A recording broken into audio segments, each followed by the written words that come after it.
सारंगनाथ जी का दर्शन जरूर करें। क्यों?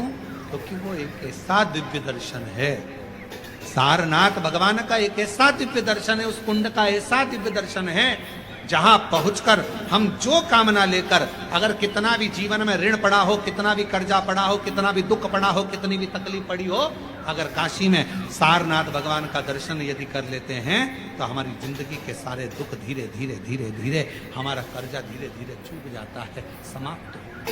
सारनाथ भगवान का इतना महत्व लिंग पुराण में भी है, शिव महापुराण में भी है, नर्मदा पुराण में भी है। सारनाथ भगवान का वर्णन स्कंद पुराण के काशी खंड में भी है, चारों पुराणों में इसका वर्णन मिलता है।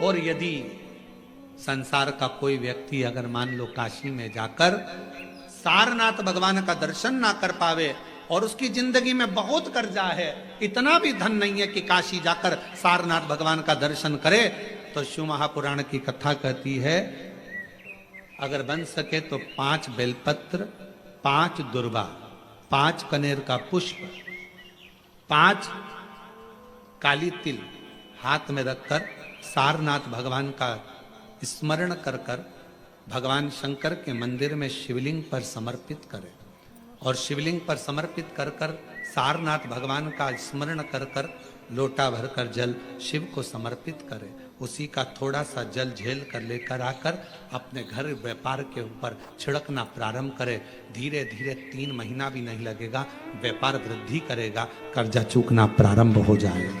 सारनाथ भगवान का इतना महत्व, बोले सारनाथ महादेव की, शिव का इतना, उसको जाने, उसको पहचान। शिव महापुराण में 2 शब्द दिए हैं कि भगवान शंकर की आराधना करने वाले को भोग का भी सुख होता है और मोक्ष भी प्राप्त होता है। भोग से मतलब क्या है? कोई कामना, आपके जीवन की कोई कामना हो, आपके जीवन की कोई उम्मीदें हो, मुझे ये प्राप्त करना है, मुझे ये प्राप्त करना है, मुझे ये लेना है, मुझे ये प्राप्त करना है, वो उम्मीद, वो कामना।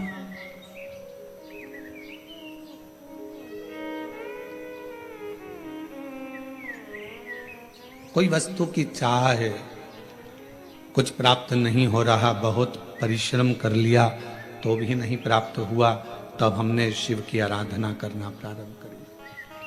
शिव की आराधना, ये किसी पुराण में ये नहीं लिखा कि भगवान की आराधना भोग और मोक्ष के लिए करो, पर शिव महापुराण का यदि आप अध्ययन करेंगे, शिव महापुराण को यदि आप पढ़ेंगे तो उसमें लिखा है कि शिव की आराधना भोग और मोक्ष दोनों के कारणों से होती है। कुछ पाना है, अगर आपने भगवान शंकर की अविरल भक्ति को धारण किया है तो शिव जरूर देंगे। मोक्ष की कामना है, शरीर छोड़ना है और यह कामना है कि मैंने जिंदगी में कोई श्रेष्ठ कर्म नहीं किया, तो शिव की आराधना है, शंकर की आराधना। और शिव की आराधना में मन को लगा लेना या शिव की आराधना में शरीर को लगा लेना, चित्त को लगा लेना, ये आपके और हमारे बस की बात नहीं होती।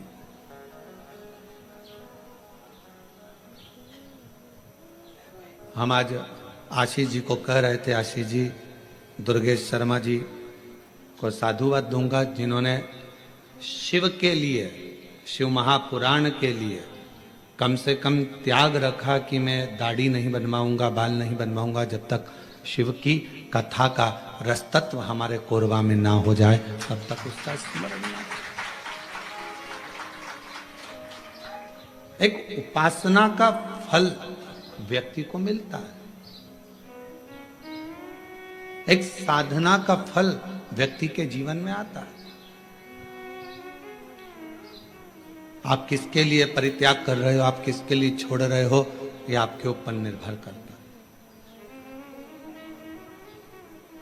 कथा के यजमान पद ग्रहण करे हैं अग्रवाल जी हैं, भरत जी हैं, शैलेश जी हैं, राजेंद्र जी हैं, ये सब लोग हैं, साहू परिवार है। इन सब से पूछें कोई पूर्व जन्म का कोई अच्छा कर्म इनकी जिंदगी में हुआ होगा, कोई पूर्वजों की कृपा इनके जीवन में हुई होगी, तो इनको यजमान पद ग्रहण करने का सौभाग्य प्राप्त हुआ। सौभाग्य मिला। शिव की भक्ति, भगवान शंकर से एक रिश्ता, केवल माता सती ने ही शिव की आराधना श्रावण महीने में या पार्वती जी ने ही शिव की आराधना श्रावण महीने में नहीं करी। सती माता की माता स्वयं प्रसूति जी ने भी श्रावण महीने में शिव जी की आराधना केवल एक कामना से करी। एक कामना थी माता प्रसूति की, क्योंकि उनके पति को श्राप लगा था कि इसका शीश कटेगा, दक्ष प्रजापति को मरना होगा, और जब सिर कट जाता है तो मरना निश्चित हो जाता है। अब उनको मालूम था कि मेरे पति का शीश कटेगा, तो अभी शीश को कौन जोड़ सकता है।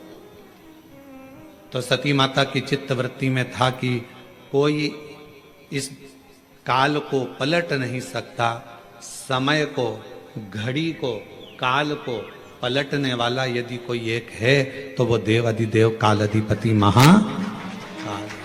अकाल मृत्यु वो मरे जो काम करे चंडाल का, काल उसका क्या बिगाड़े जो भक्त हो महाकाल का।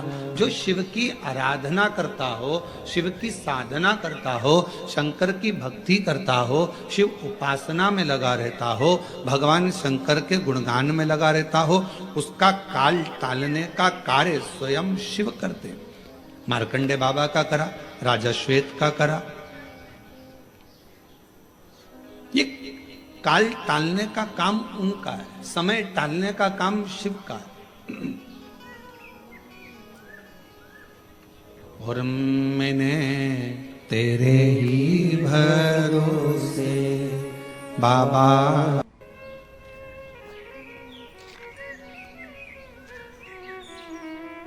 मैं बबली साहू, पति श्री हिरोज साहू, ग्राम मेरू, जिला जांजगीर चांपा, छत्तीसगढ़ की रहने वाली हूँ।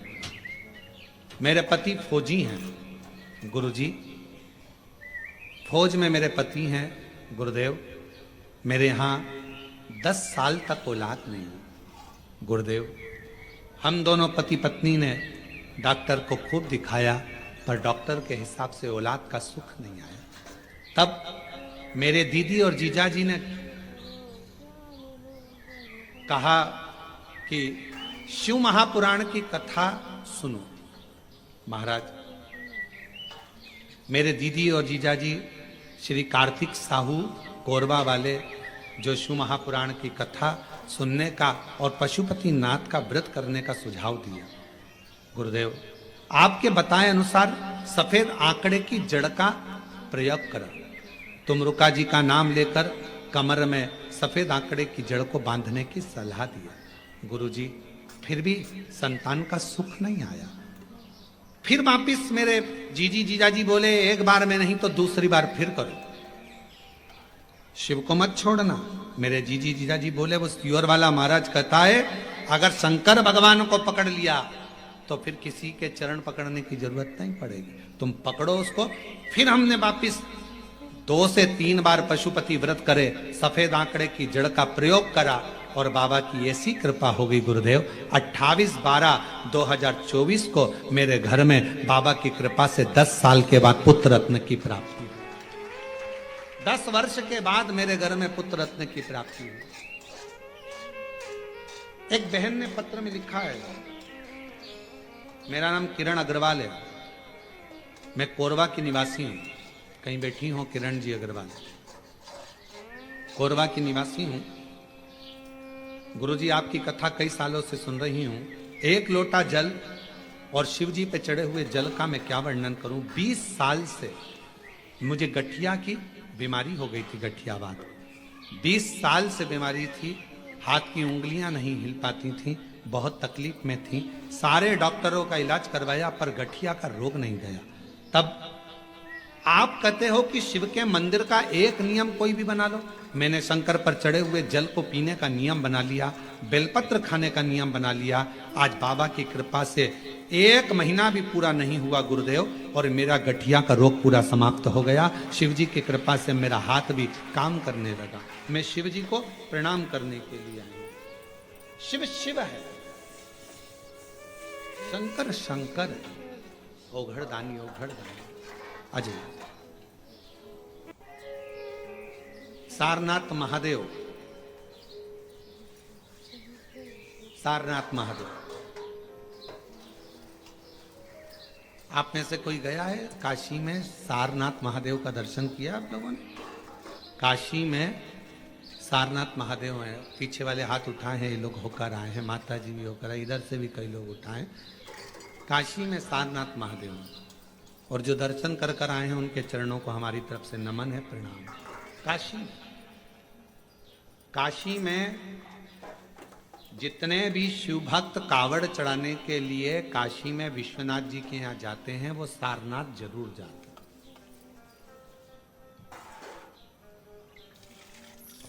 कौन है ये? कहा एक सारंग ऋषि काशी के नजदीक में रहते थे, भ्रमण किया करते थे, काशी के आसपास का घुमा करते थे। एक दिन सारंग ऋषि के मन में भगवान विश्वनाथ जी को दर्शन करने का भाव प्रकट हो गया।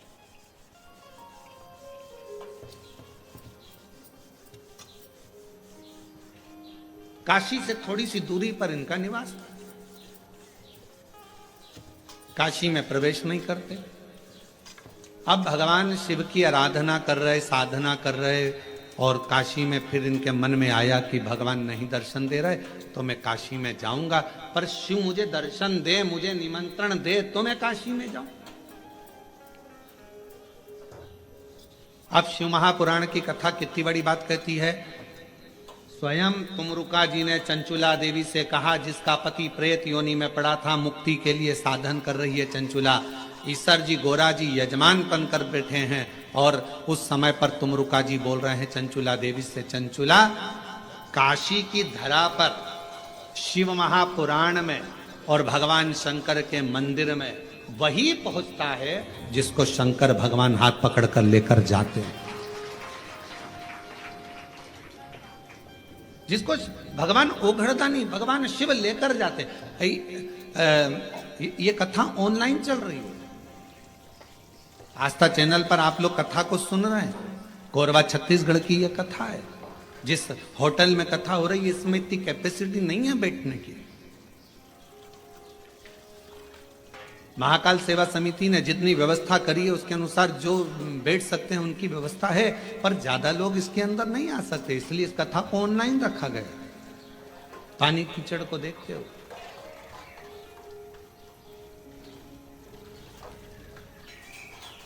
और इतना कंट्रोल होने के बाद, संयम होने के बाद भी यदि आप मान लो कहीं तुमको अंदर जाने का मौका मिल गया और तुम हॉल में पहुंच भी गए, पंडाल में पहुंच भी गए, तो तुम सबसे पहला धन्यवाद शंकर भगवान का देना कि तुम्हारा हाथ पकड़कर यहां तक लेकर। साधुता उसको देना। तुमरुका जी चंचुला देवी से कहते हैं काशी में प्रवेश बिना शंकर की आज्ञा के कोई नहीं। शिव जी हाथ पकड़ेंगे तो कोई काशी जाएगा, शिव जी हाथ पकड़ेंगे तो कोई शिवालय जाएगा, शिव जी हाथ पकड़ेंगे तो कोई शिव महापुराण तक जाएगा। चंचुला रस्सी से लटक जाऊं तो अच्छा,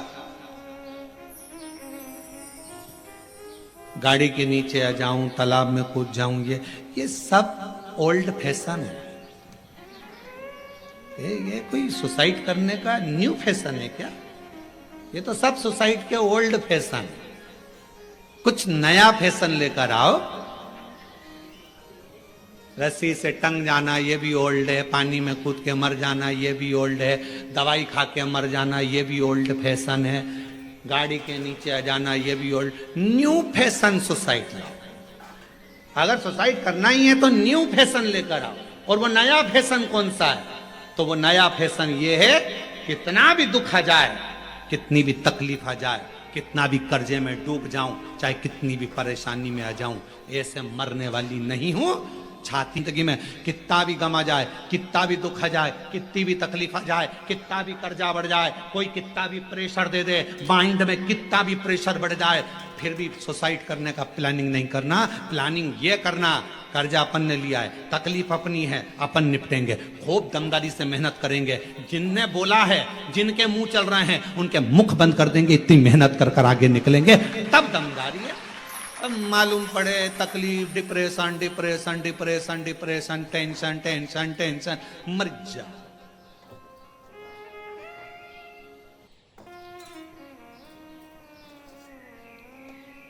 संगम ऋषि काशी के बाहर भ्रमण कर रहे हैं, काशी के अंदर नहीं आए। मुझे शिव बुलाएं, मैं काशी आऊं। क्या करते थे सारनाथ संगम ऋषि, क्या करते थे?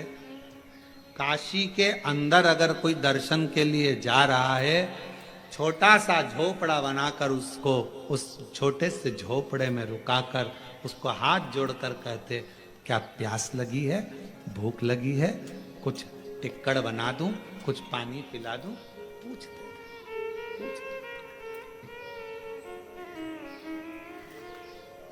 कभी मौका लग जाए, बाबा यदि आपके भंडार को खूब भर दे और तुम्हारी झोलियां अगर मेरा शंकर भगवान खूब खुशियों से भर दे, तो प्रयास करना कि तुम्हारे नगर में, तुम्हारी कॉलोनी में, तुम्हारे क्षेत्र में, तुम्हारे गांव में कहीं शिव महापुराण की कथा हो रही हो और वहां शिव भक्त अगर आए हों, तो अगर भगवान तुम्हें भंडार भर कर दे दे, तो एक बार वहां के आए हुए शिव भक्तों को पानी पिलाकर, कुछ खिलाकर मुंह जरूर